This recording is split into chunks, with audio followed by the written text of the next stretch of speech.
welcome to another deep dive. Today we're going to be talking all about sleep. Your sleep.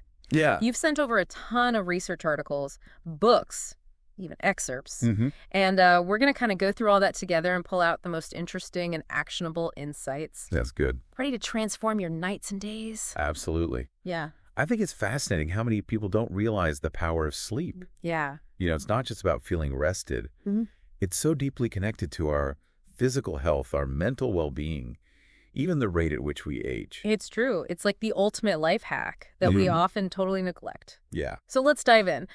We actually have this great quote from Matthew Walker's book, Why We Sleep. Oh, yeah. And he calls sleep the single most effective thing we can do to reset our brain and body health each day. That's a pretty bold statement, but the science really backs it up. Yeah. And what's important to remember is that he's talking about both sleep duration and quality. Yeah. It's kind of like you wouldn't just eat any food to fuel your body. Right. You'd want to make sure you're getting the right nutrients. Right. So sleep is the same way. It's about getting the right kind of sleep, not just enough hours. Okay, so maybe it's not quantity over quality or... It's both. It's both. What does quality sleep even mean? If I'm in bed for 8 hours, isn't that enough? Well, not necessarily. Hmm.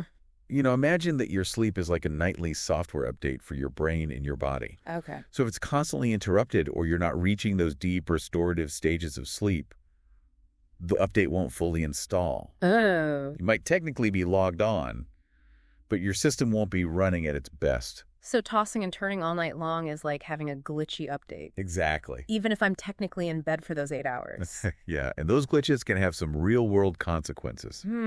Dr. Patrick Finan's research has actually shown that even losing 1 hour of sleep over a few days can have noticeable effects on us. Wow. Your performance dips, your mood can sour.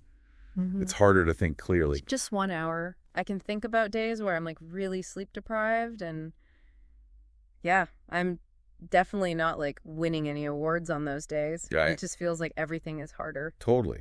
When you're sleep deprived, your brain's essentially working with limited bandwidth, decision-making. Forget about it. Focus and attention out the window. I'm starting to really see that neglecting sleep is like shooting ourselves in the foot.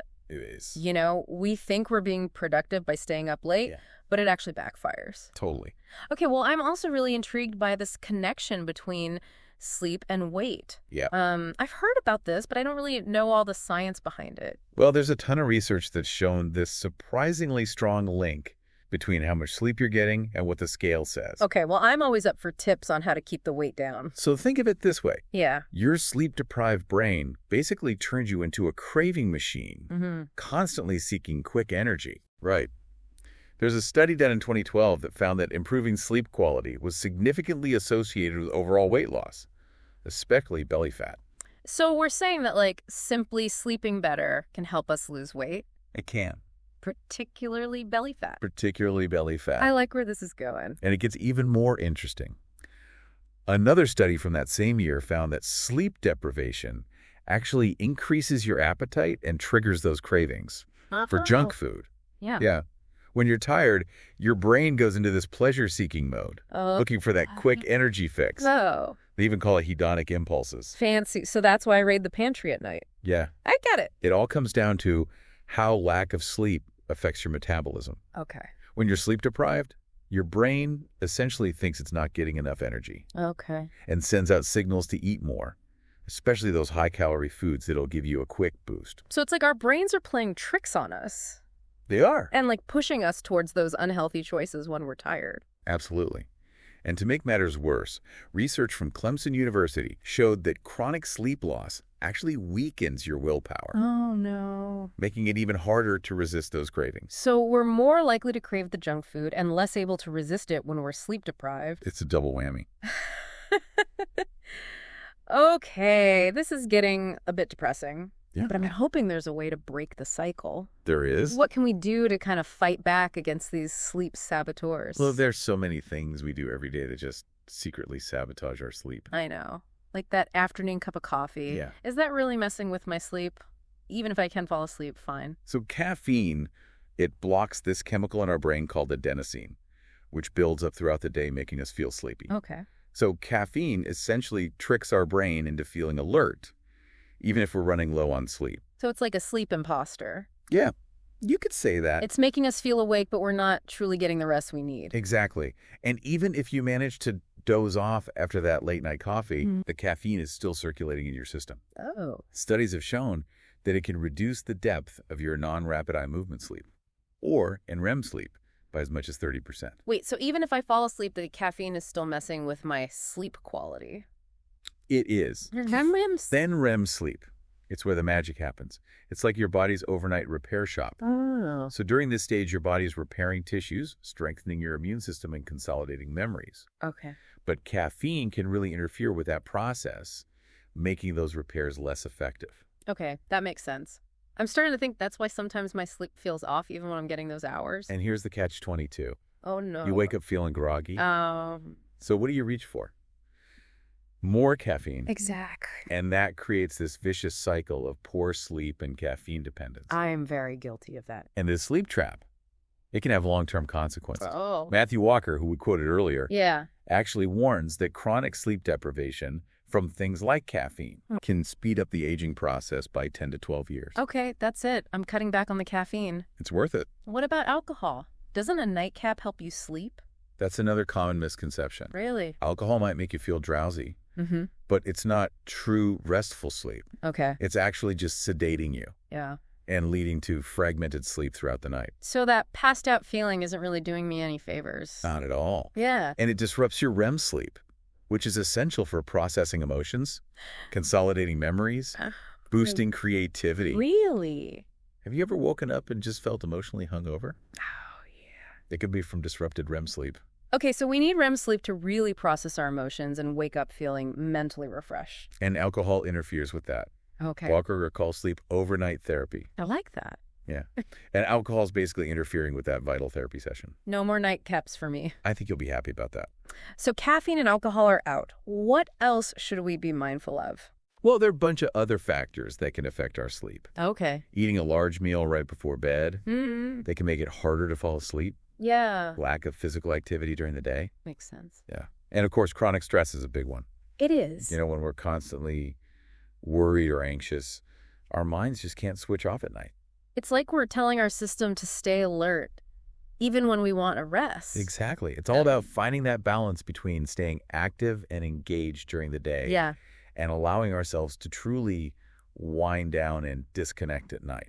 Okay, starting to really see the bigger picture here. So many things that affect our sleep. Mm-hmm. But I'm very eager to hear about solutions. Okay. How do we actually optimize our sleep? Give us the blueprint. I'm happy to share some strategies. Yes. First and foremost, daylight is your best friend. Okay. You want to aim for at least 30 minutes of natural light exposure each morning, even on cloudy days. Wow. Yeah.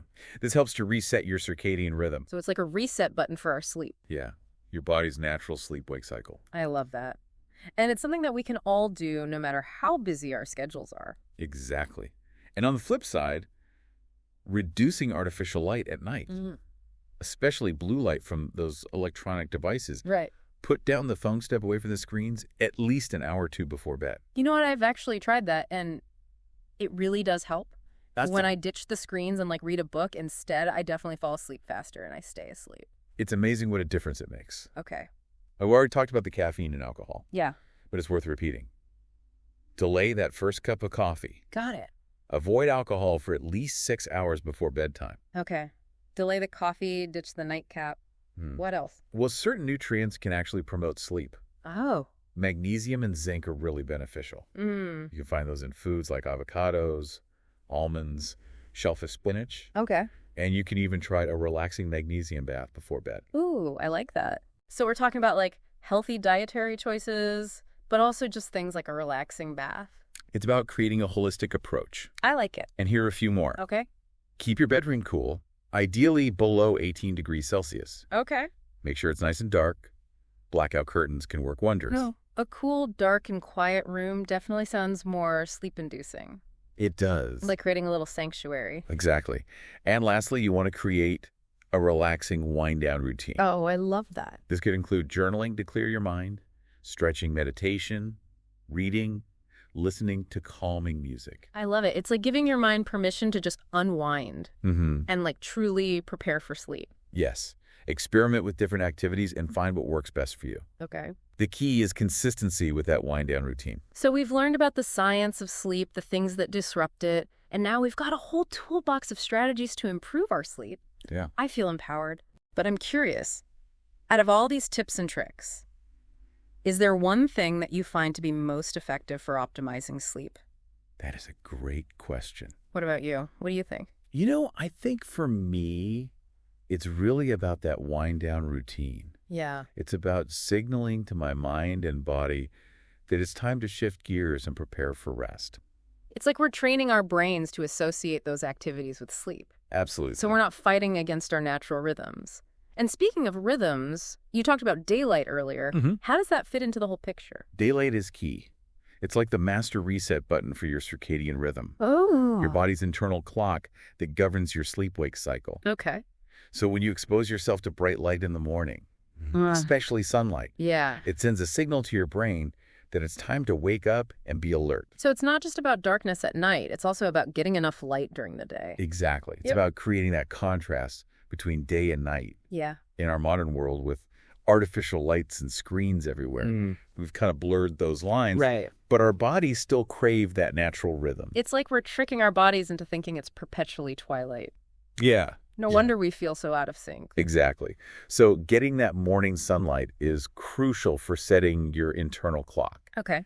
And then in the evening, as the sun goes down, you want to start dimming the lights, avoiding those bright screens, and creating a more relaxing environment to help your body wind down naturally. So morning sunlight to kickstart our day, and then a gradual transition to darkness in the evening. Exactly. Simple but effective. And remember, consistency is key. Yeah. It's not about doing these things perfectly every single day. Right. It's about creating those healthy habits over time. So it's like we're building a strong foundation for good sleep brick by brick. I like that. We might not see the results overnight, but with consistent effort, we can create lasting change. This has been an incredibly insightful deep dive. We've learned so much about the science of sleep, the things that disrupt it, and most importantly, we've got a whole arsenal of strategies to optimize it. I agree. You now have the knowledge and the tools to truly prioritize sleep Yeah. and make it a non-negotiable part of your healthy lifestyle. I feel like I've been given this whole new perspective on sleep. Good. It's not just about logging enough hours, it's about creating this sleep-supportive environment and making choices that align with our natural rhythm. Absolutely. And now that you have this knowledge, the key is to apply it consistently and find what works best for you. It's about experimenting, finding those little things that can make a big difference in our sleep quality and ultimately our well-being. On that note, I have a final question for you and Yeah. for everyone listening. Okay. What one change from all that we've discussed are you most excited to try, and what difference do you think it could make in your life? That's a great question to ponder. We encourage you to reflect on what resonated with you most from this deep dive and start implementing those changes. We would love to hear about your sleep journey and any aha moments you have along the way. So feel free to reach out and share your experiences. Until next time, sleep well.